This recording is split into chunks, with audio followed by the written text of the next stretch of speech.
Bom dia, irmãos. Graça e paz da parte de nosso Senhor Jesus Cristo. Tá frio hoje, hein, gente? Não sei, no domingo, quando a aula for transmitida, mas hoje tá frio. Mas é bom, amo frio, irmãos. Às vezes eu sinto falta do frio aqui em Araraquara, então Deus está me presenteando hoje com um dia de frio. Estamos partindo hoje para a última lição desta série de 4 cartas do apóstolo Paulo. Vamos terminar hoje a carta aos Colossenses, nos capítulos 3 e 4. E o título da nossa lição é Buscar as coisas que são de Deus. Então, baseada a lição nos capítulos 3 e 4 da carta aos Colossenses. Iniciando esta lição, o título dela tem muito a ver com o versículo 1 do capítulo 3, que na Almeida 21 diz: já que fostes ressuscitados com Cristo, buscai as coisas de cima, onde Cristo está assentado à direita de Deus. Vocês foram ressuscitados com Cristo. Assim diz a NTLH, portanto, ponham o seu interesse nas coisas que são do céu. Olha lá em cima. Buscai as coisas de cima, onde Cristo está sentado à direita de Deus. Na outra tradução, a NTLH, vocês veem, ponham o seu interesse nas coisas que são do céu. Então, a gente vai falar a respeito hoje, irmãos, de várias coisas a buscar.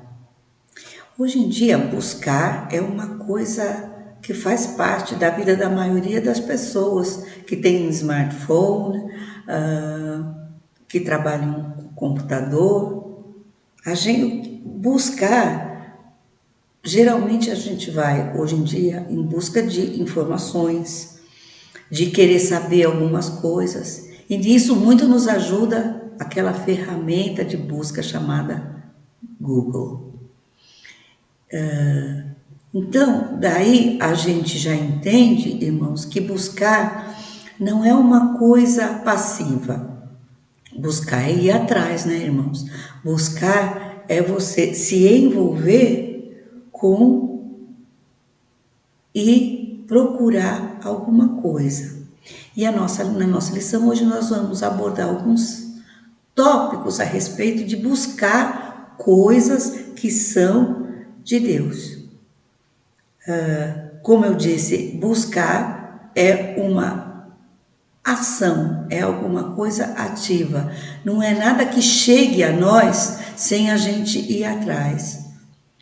Buscar depende de escolhas que a gente faz. Quando a gente vai lá no Google, porque a gente precisa saber alguma coisa, a gente escolhe as coisas que a gente vai buscar. É isso que nós vamos ver em alguns pontos hoje aqui na nossa lição, que tem a ver com buscar, ir atrás, tomar uma atitude, fazer escolhas a respeito daquelas coisas que são de Deus.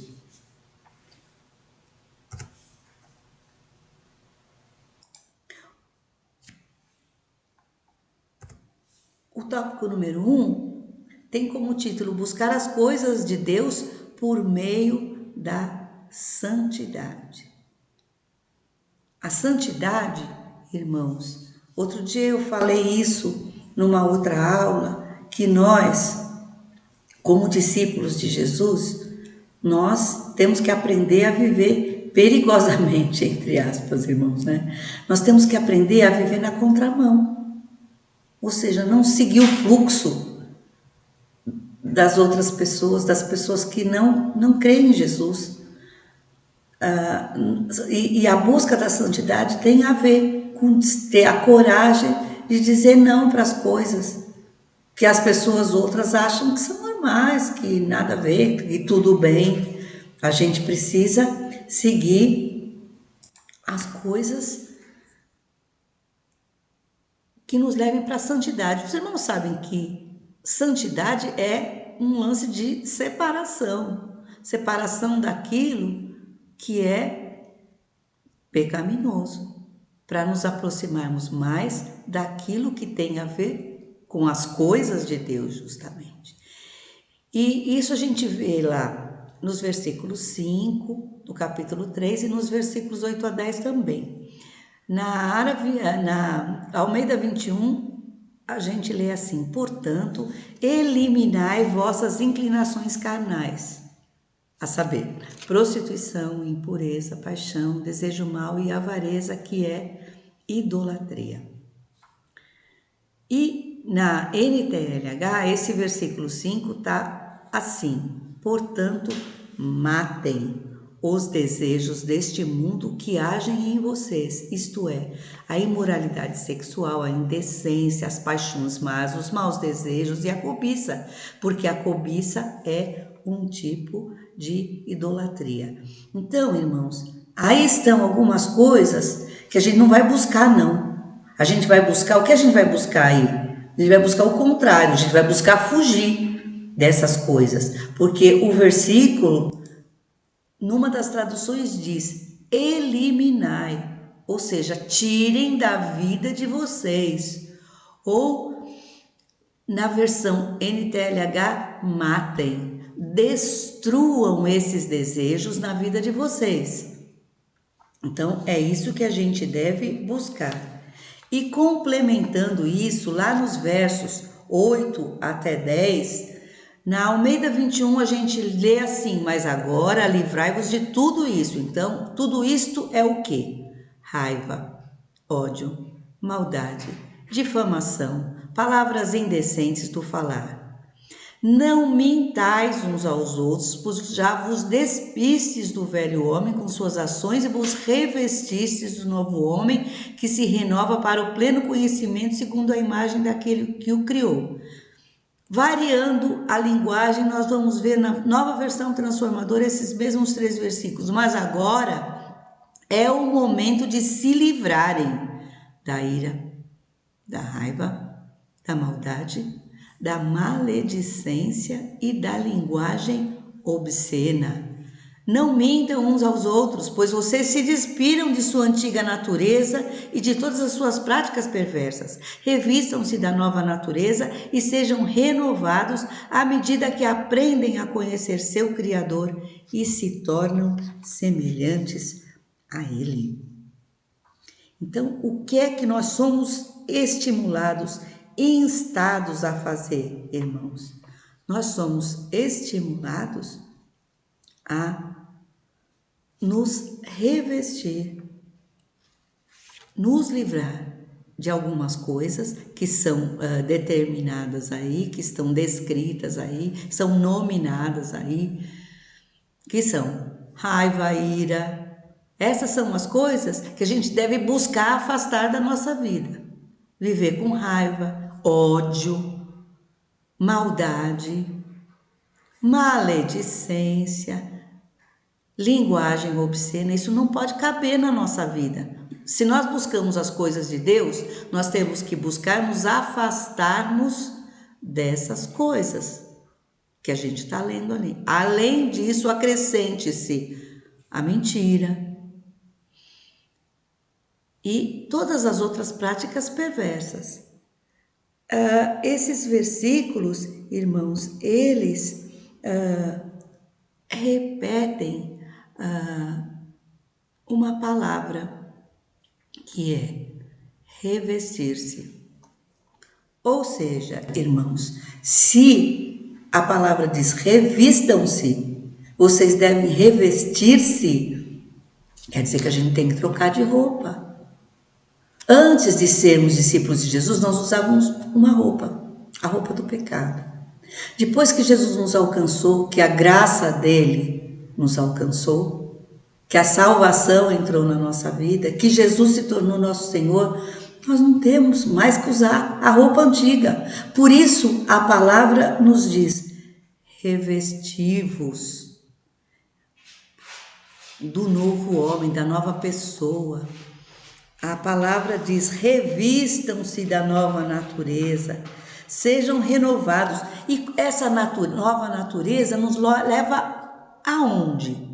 A nos tornarmos mais semelhantes a Jesus, que é o Deus encarnado, que é aquele que serve de exemplo, de modelo para a nossa vida. Então, nos afastando dessas coisas que fazem parte de uma roupa antiga, nós vamos adquirir uma roupa nova, e essa roupa nova vai nos tornar mais parecidos com Jesus. Próximo tópico, irmãos, o segundo tópico diz: buscar as coisas de Deus na prática do amor fraternal. Então, nós vimos antes aquelas coisas que a gente não deve buscar, bem da verdade, que a gente deve buscar se afastar delas. Agora sim, nós vamos buscar as coisas de Deus na prática do amor fraternal. Isso lá a gente encontra nos versos 12 a 15 da carta aos Colossenses, no capítulo 3. Almeida 21 diz assim, nesses 4 versículos: então, como santos e amados eleitos de Deus, revestivos de novo. Vem, irmãos, vestir uma roupa nova. Mudem de roupa e revistam-se de um coração cheio de... Antes a gente falou de várias coisas das quais a gente devia se afastar. Agora nós vamos falar das coisas que tem que fazer parte da nossa roupa nova. Ou seja, um coração cheio de compaixão, bondade, humildade, mansidão e paciência, suportando e perdoando uns aos outros. Se alguém tiver alguma queixa contra o outro, assim como o Senhor vos perdoou, também perdoai. E acima de tudo, revestivos do amor, que é o vínculo da perfeição. A paz de Cristo, para a qual também fostes chamados em um só corpo, domine os vossos corações e sede agradecidos. Na Nova Versão Transformadora, a gente lê assim: visto que Deus os escolheu para ser seu povo santo e amado, revistam-se, escutem, irmãos, revistam-se de compaixão, bondade, humildade, mansidão e paciência. Sejam compreensivos uns com os outros e perdoem quem os ofender. Lembrem-se de que o Senhor os perdoou, de modo que vocês também devem perdoar. Acima de tudo, revistam-se do amor, que une todos nós em perfeita harmonia. Permitam que a paz de Cristo governe o seu coração, pois como membros do mesmo corpo, vocês são chamados a viver em paz e sejam sempre agradecidos. Então, irmãos, vocês viram aí de novo a repetição da palavra revestir-se. Nesses versículos, quais são então as características que a gente deve buscar? E buscar aonde? Em que contexto? Em que convivência? Nós devemos buscar essas coisas no convívio com os nossos irmãos da família da fé.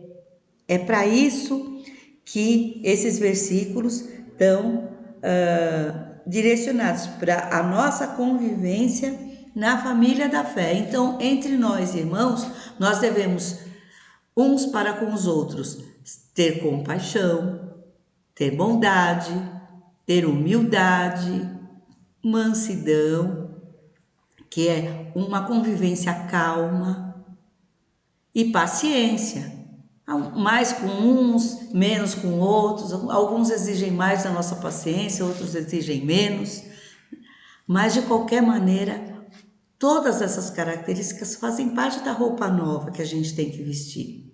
A gente tem que ser compreensivo e perdoar quem nos ofender. Sabe, irmãos, quando as pessoas, às vezes, nos ofendem, em vez de a gente cultivar ódio, mágoa, amargura, rancor contra aquela pessoa, esse versículo nos leva a pensar que a gente deve ser compreensivo com aqueles que nos ofendem.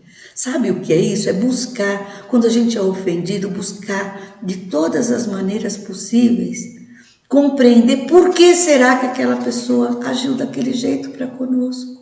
Sabe, tentar entrar na vida da pessoa, tentar entrar na cabeça dela, na intenção dela, no pensamento dela, para saber ou para tentar entender, em vez de ficar remoendo raiva, amargura, rancor contra a pessoa, tentar entender qual foi o possível motivo que ela teve para nos ofender. Isso é buscar as coisas de Deus na prática da convivência com os nossos irmãos. Queridos, nós somos perdoados. Nós não merecíamos esse perdão. Mas como diz aqui, nós, de um modo como nós somos perdoados, nós também devemos perdoar. O Senhor nos perdoou. Jesus morreu para que nós obtivéssemos perdão. Então nós precisamos buscar isso na prática da convivência com os nossos irmãos. E, acima de tudo, irmãos, a gente deve amar. Diz lá a palavra de Deus, em Provérbios 10, 12, o seguinte, que o ódio provoca brigas, mas o amor perdoa todas as ofensas. Vocês sabem, irmãos, que quando a gente tem uma certa má vontade para com outra pessoa, é bem mais difícil perdoar. Se bem que a palavra de Deus diz que a gente deve perdoar a todos, sim, mas a gente com certeza tem mais dificuldade de perdoar aqueles de quem a gente não gosta muito. Quando a gente ama, de fato, com sinceridade, a gente tem muito mais facilidade de perdoar os nossos amados. A gente deve andar assim. É assim que a gente deve agir com os nossos irmãos em Cristo, com a nossa família da fé, tendo facilidade de perdoá-los, de perdoar-lhes as ofensas, os mal-entendidos, as coisas que nos magoam. E acima de tudo, em vez de brigas, em vez de falta de perdão, o que é que deve governar o nosso coração no relacionamento com os nossos irmãos da fé? A paz de Cristo. Diz o versículo lá na NVT, lá no final, na penúltima linha, como membros do mesmo corpo, vocês são chamados a viver em paz. A gente é chamado para viver em paz. Tem aquela tradução que diz que seja a paz de Cristo o árbitro nos nossos corações. Quando a gente tem uma situação a decidir, uma reação a exibir, uma resposta a dar, deve estar no nosso coração entranhado o seguinte pensamento: a decisão que eu tenho agora no meu coração, ela vai ser uma promotora de paz ou ela vai ser uma promotora de encrenca? A minha escolha diante de uma decisão a tomar, irmãos, na comunidade dos santos, na comunidade da fé, a minha escolha deve ser sempre aquela que leve a gente a ter paz. Segundo, a gente encontra na palavra de Deus, Jesus, o príncipe da paz. Então, nós como seguidores, nós devemos trabalhar pela paz. Conforme está escrito na nossa revista, irmãos, caminhar com Cristo significa também caminhar com as pessoas pelas quais Jesus deu a sua vida, exibindo todas essas características que nós vimos nos versículos, ou seja, lidar com os nossos irmãos em Cristo, demonstrando compaixão, bondade, humildade, mansidão, paciência, compreensão quando somos ofendidos e ligando tudo isso com muito amor e nos esforçando sempre para que a motivação das nossas escolhas seja sempre o estabelecimento da paz entre nós e os nossos irmãos. Continuando, irmãos. O terceiro tópico diz o seguinte: buscar as coisas de Deus com a habitação abundante da palavra de Deus em nós. Isso está lá em 3:16 e 17. Na Almeida 21, a gente lê assim: a palavra de Cristo habite ricamente em vós, em toda a sabedoria. Ensinai e aconselhai uns aos outros com salmos, hinos e cânticos espirituais, louvando a Deus com gratidão no coração. E tudo quanto fizerdes, quer por palavras, quer por ações, fazei em nome do Senhor Jesus, dando graças por Ele a Deus Pai. Na NVI, bem parecido, diz assim: habite ricamente em vocês a palavra de Cristo. Ensinem e aconselhem-se uns aos outros com toda sabedoria. E cantem salmos, hinos e cânticos espirituais com gratidão a Deus em seus corações. Tudo o que fizerem, seja em palavra ou em ação, façam-no em nome do Senhor Jesus, dando por meio dele graças a Deus Pai. Vocês leram aí, irmãos? A palavra de Deus deve habitar ricamente na nossa vida. E como está lá escrito, na revista inclusive, habitar é ficar para sempre conosco. Não é ler de raspão a palavra de Deus e ela passa correndo pela nossa vida e a gente percebe levemente, discretamente, o que é que a palavra de Deus nos ensina a fazer. Para onde ela nos leva. Qual o caminho que ela aponta. Gente, a palavra de Deus tem que viver, tem que morar no nosso coração. Nortear a nossa vida. Determinar as nossas escolhas. Isso é habitar abundantemente, intensamente na nossa vida. E a gente deve, aqueles que são mais, que têm mais experiência, devem ensinar, como diz ali, a gente deve ensinar, aconselhar uns aos outros com sabedoria. Sabedoria vinda de onde, irmãos? Sabedoria vinda da nossa escolaridade, de tudo aquilo que a gente já aprendeu nos bancos das escolas?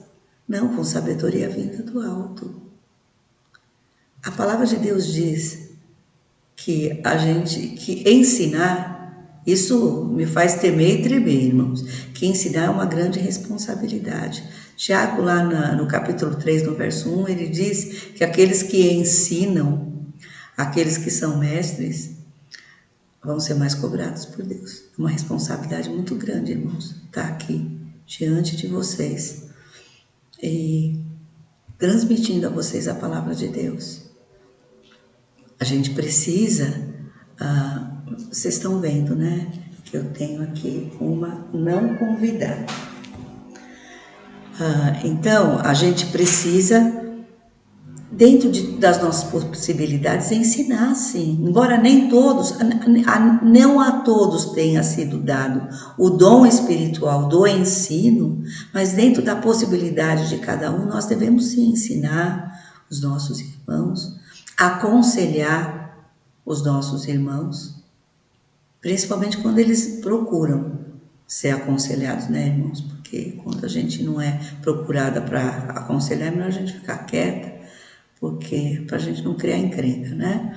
Mas aconselhar com sabedoria os nossos irmãos, como diz aí a palavra, e além disso, cantando salmos, hinos, cânticos espirituais, com muita gratidão no nosso coração, e a gente cantar e através dos cânticos também ter uma convivência, uma coletividade de louvor, de adoração e até de conhecimento da palavra, porque na minha vida muitos dos textos da palavra de Deus que eu aprendi, irmãos, Eu aprendi através de músicas, através de hinos, através de canções, através de cânticos espirituais que trazem a palavra de Deus. Por exemplo, irmãos, por falar em a gente se instruir, ensinar e cantar juntos, com gratidão no coração, a palavra de Deus. Em salmo, por exemplo, no nosso HCC, o hino número 23, ele transcreve o Salmo 115. É aquele hino, irmãos, aquela canção onde a gente diz: não a nós, Senhor, mas ao teu nome dá a glória. Então, um hino tirado diretamente do Salmo 115. Olha que beleza. A gente vai aprendendo a palavra, cantando essas coisas. Quantos de nós conhecem cânticos que se expressam, que trazem a sua letra? O Salmo 139, o Salmo que diz: sonda-me, ó Deus, conhece o meu coração. Não tem aquela canção que diz: sonda-me, ó Deus, conhece o meu coração, prova os meus pensamentos, vê se há em mim algum mau caminho. Está lá no versículo 24 do Salmo 139, vê se há em mim algum mau caminho. Tem uma tradução que diz: vê se há em mim alguma coisa que te ofende e guia-me pelo caminho eterno.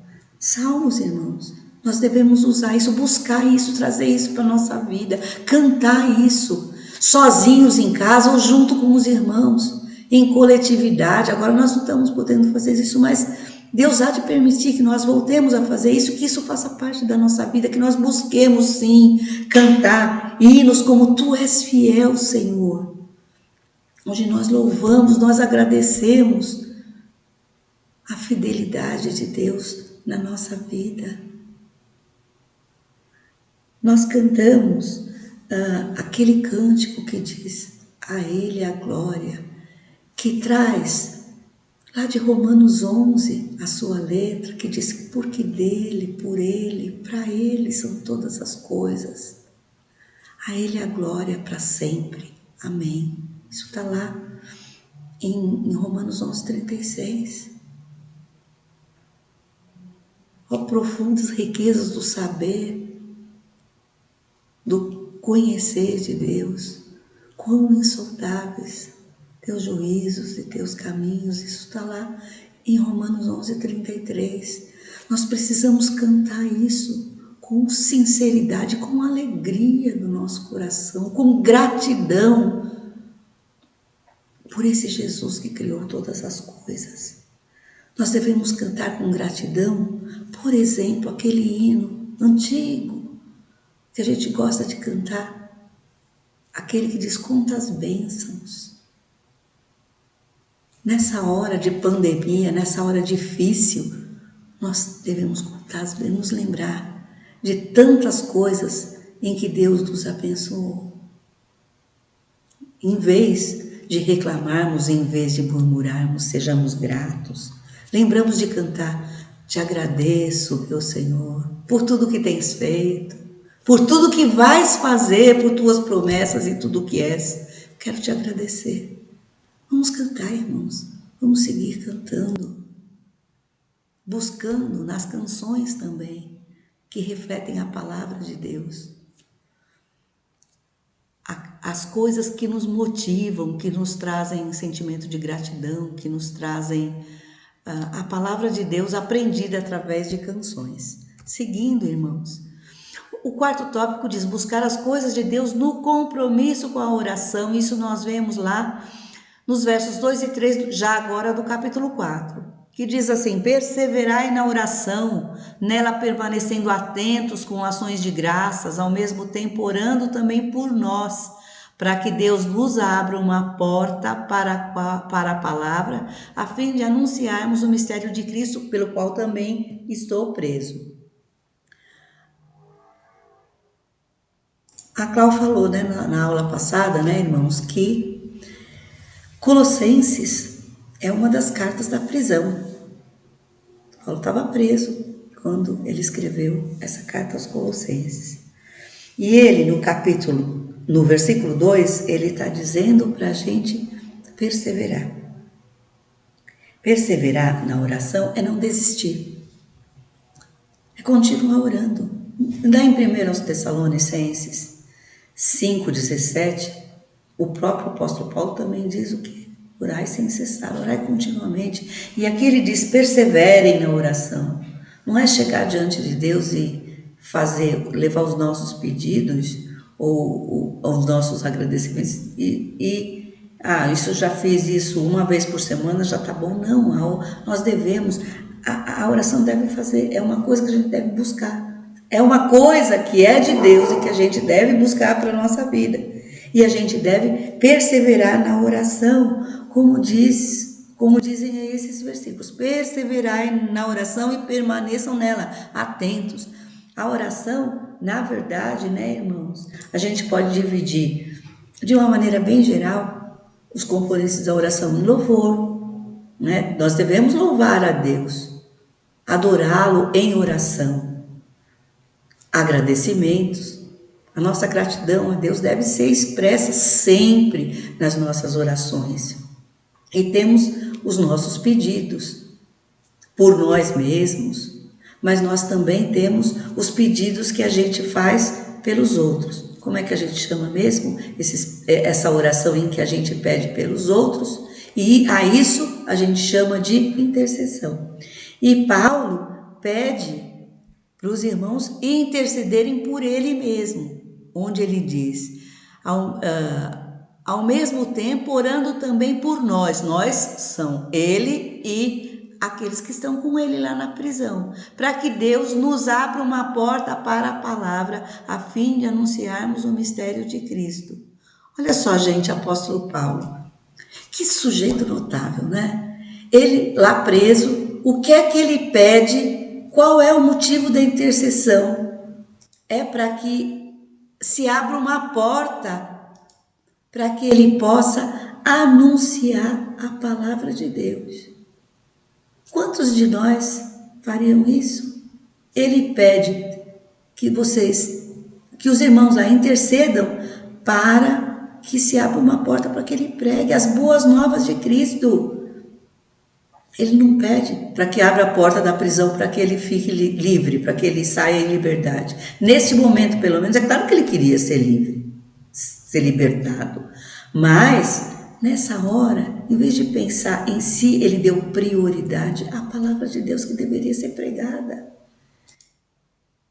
Então, buscar as coisas de Deus também inclui ter um compromisso com a oração. E o quinto tópico, irmãos, buscar as coisas de Deus com sabedoria e bom senso. E aí, especificamente nesse trecho, irmãos, diante dos descrentes. Isso está lá na carta aos Colossenses, capítulo 4, versos 5 e 6, assim se lê.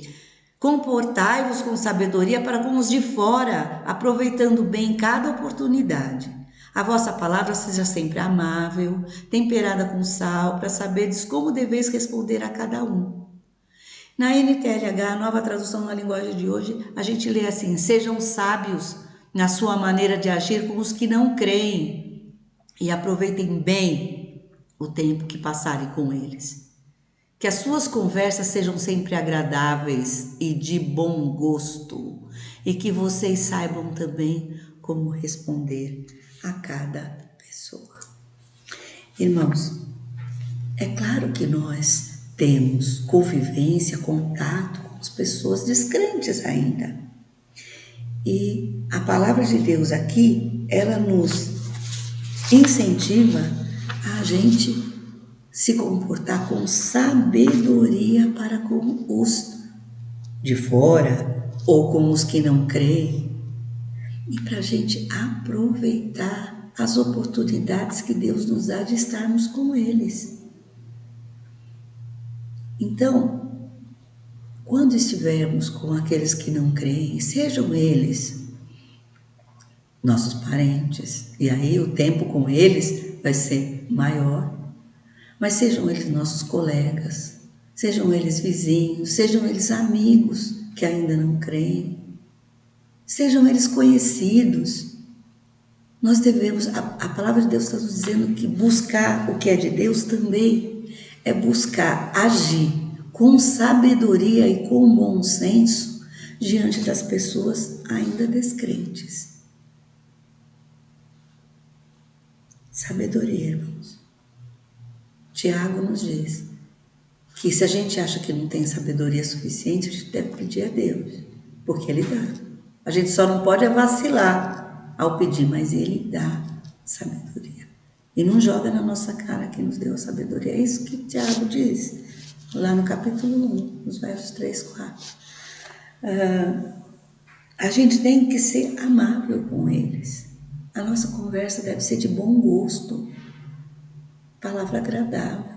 Nós não podemos ser desagradáveis com os descrentes, porque como no versículo, que nós já passamos por ele, aliás, eu nem salientei, um versículo tão precioso que diz que nós, lá no verso 17, diz assim: tudo o que fizerem, seja em palavra ou em ação, façam-no em nome do Senhor Jesus, dando por meio dele graças.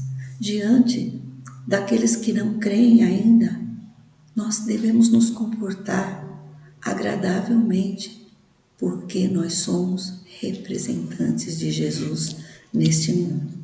Nós somos os representantes. Olha que responsabilidade, gente. Então, nós não podemos ser levianos diante dos descrentes. Nós temos que ter a consciência de que nós somos representantes de Jesus neste mundo.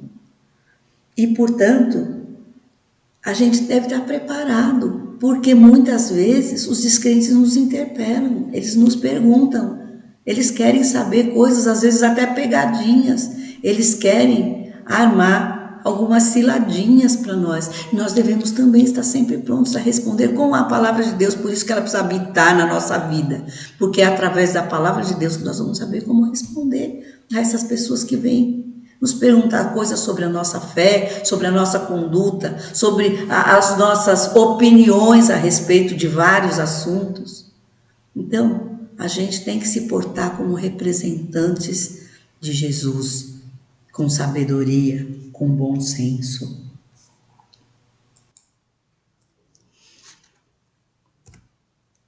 E agora, irmãos, para encerrar a nossa aula, tá aí uma série de perguntas. Eu quero terminar essa aula, irmãos queridos e irmãs, deixando com vocês, para vocês, como está escrito lá, levarem para a vida várias perguntas que têm a ver com essas coisas que nós vimos nessa lição. Quais são essas perguntas?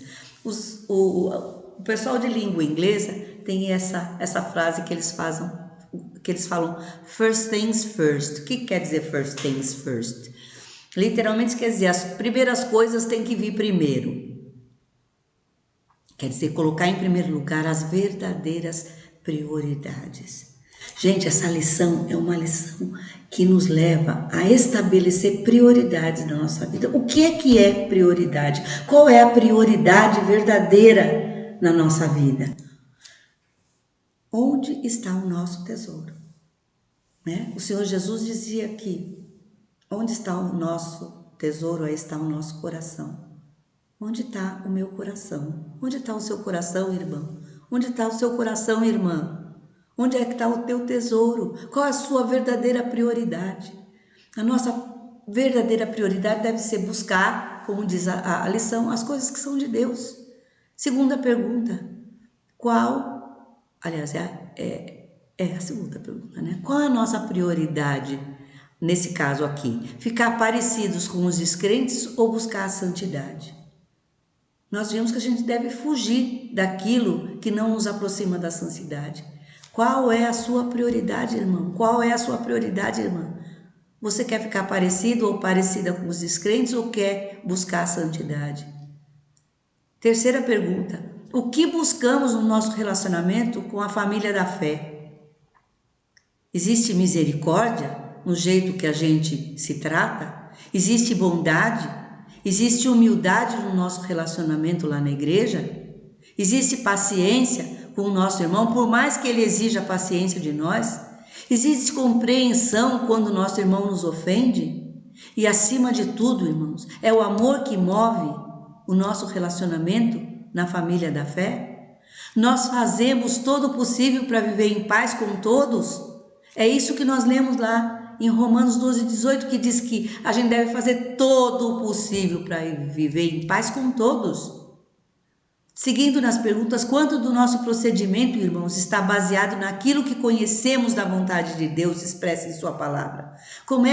Quanto que nós sabemos a palavra de Deus para ela poder guiar a nossa vida?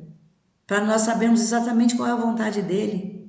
É assim que a gente vive? Ou será que a gente pauta a nossa conduta por nossos próprios achismos? Pelo que a gente acha ou deixa de achar? Ou pior, a gente se influencia por aqueles que desconhecem a palavra de Deus? Vamos pensar nisso. Outra pergunta, como é que é a nossa vida de oração? Essa vida de oração expressa o nosso relacionamento próximo com Deus? Ou a nossa vida de oração se trata apenas de rituais, de orações corridas, em que nós mais rezamos do que nós oramos, ficamos repetindo coisas como se a gente tivesse que bater ponto diante de Deus? E encerrando, qual é a imagem que os descrentes que convivem conosco têm de nós, irmãos? Isso é importante. Temos sido sábios ou temos sido tolos? Nós somos vistos como tendo bom senso ou somos descontrolados? Nós estamos representando dignamente o Senhor Jesus? São várias perguntas, né, irmãos? Que eu estou deixando para os irmãos. Depois, se os irmãos quiserem, elas estão aí nesse slide de aula. Se os irmãos quiserem se lembrar de quais são as perguntas que essa lição nos leva a fazer, elas estão aí nesse slide. Vocês vão encontrar na aula. Irmãos, é fundamental que a gente busque essas coisas dia após dia na nossa vida. Vamos orar para encerrar. Deus amado, querido Jesus, Espírito Santo que mora no nosso coração. Nós acabamos de ver, baseando-nos na Tua palavra, o que é que nós devemos buscar na vida. Quais são as Tuas coisas, quais são as Tuas prioridades, quais são as coisas de Deus que nós precisamos buscar para nós podermos representar dignamente Jesus neste mundo, para nós podermos ser apontados como verdadeiros discípulos de Jesus, cristãos, cristinhos. Será que o mundo está vendo isso em nós, Senhor Deus? Nós precisamos buscar isso, buscar a Tua palavra, buscar as características de Jesus, buscar a santidade, buscar desenvolver o fruto do Espírito na nossa vida. Ajuda-nos, Senhor Deus. Preenche a nossa vida com o desejo e a busca de nos tornarmos dignos representantes do Senhor Jesus. Isso é o que nós mais devemos almejar. Que as nossas prioridades sejam prioridades de santidade, de características agradáveis a Ti, de conhecimento da Tua palavra e, acima de tudo, de prática da Tua palavra, Senhor Deus. Ajuda-nos. Sem a Tua ajuda e sem a Tua força, nós não podemos trilhar o caminho para o qual nós somos destinados, mas nós contamos contigo. Nosso amado Deus, que quer o nosso bem, que nos ama, que nos ajuda e que nos orienta. Obrigada por esse tempo de estudo da Tua palavra, Senhor Deus. Em nome de Jesus. Amém. Amados irmãos e irmãs, desejo um domingo abençoado para vocês e uma semana buscando aquelas coisas que são de Deus. Fiquem em paz.